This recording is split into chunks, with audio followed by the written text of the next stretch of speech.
My first protest ever was a CND protest in London in 1968.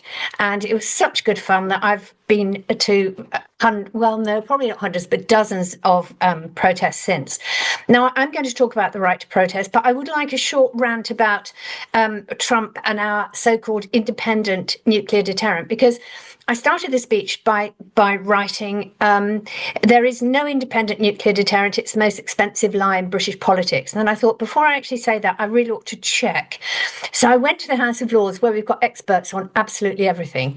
And I asked nuclear people and I asked military people.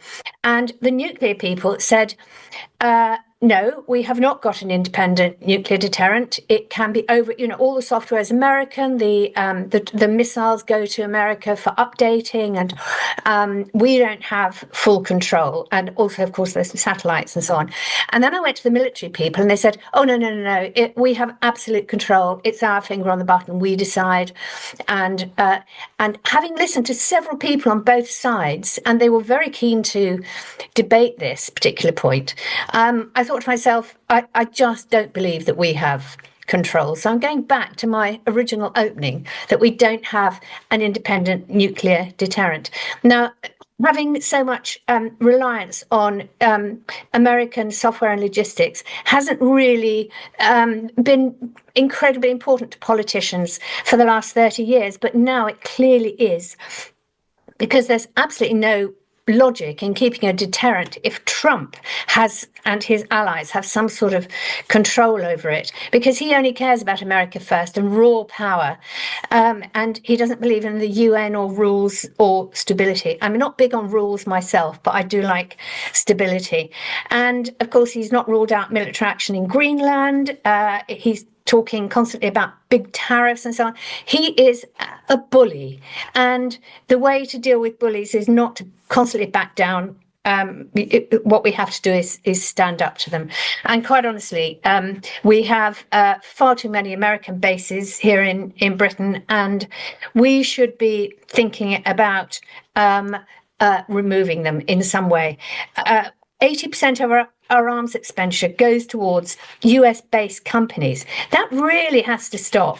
And I would say that removing Trident and our entanglement with America is the best way of going forward, because we need a partner that we can trust. And Europe and other international allies will be the people that we have to turn to. We definitely need a review of all the bases, all the American bases in the UK. And I think they've got to go. Now, I was signed up to talk about the right to protest, and this is a very, very tricky area at the moment, because there has been so much anti-protest law passed into legislation over the past few years that it's really quite shocking, and protest is becoming harder and harder without breaking the law. There's also the fact that when you have this much law, sort of legislation on top of legislation, what happens is the police get very confused. And the police have made some real blunders in the arrests that they've made and the sort of reaction that they've had to protests. And some of the protest law has been it's been written so badly that it's been laughed at by the House of Lords. I don't know if people understand that legislation gets pushed quite quickly through the Commons, because the MPs, first of all, most of them don't have time to look at legislation very closely. And of course, most of them are whipped. So they just do what they're told. But when it comes to the House of Lords, we actually do read the bills. We read the legislation line by line, and we try to help the government. We try to cooperate by improving it and actually making it, sometimes we have to make it legal, because some of the stuff they try to pass is illegal. But then the problem is the government starts to insist, and the Tory government and the current Labour government have insisted on some quite bad law.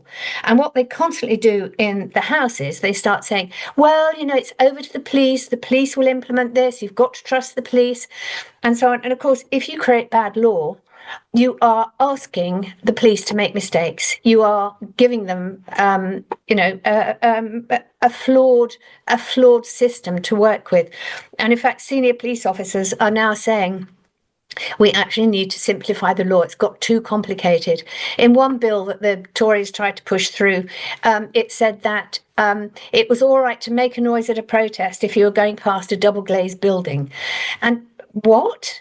What? I mean, utterly ludicrous. And so we have got on the statute books some of the most repressive protest laws.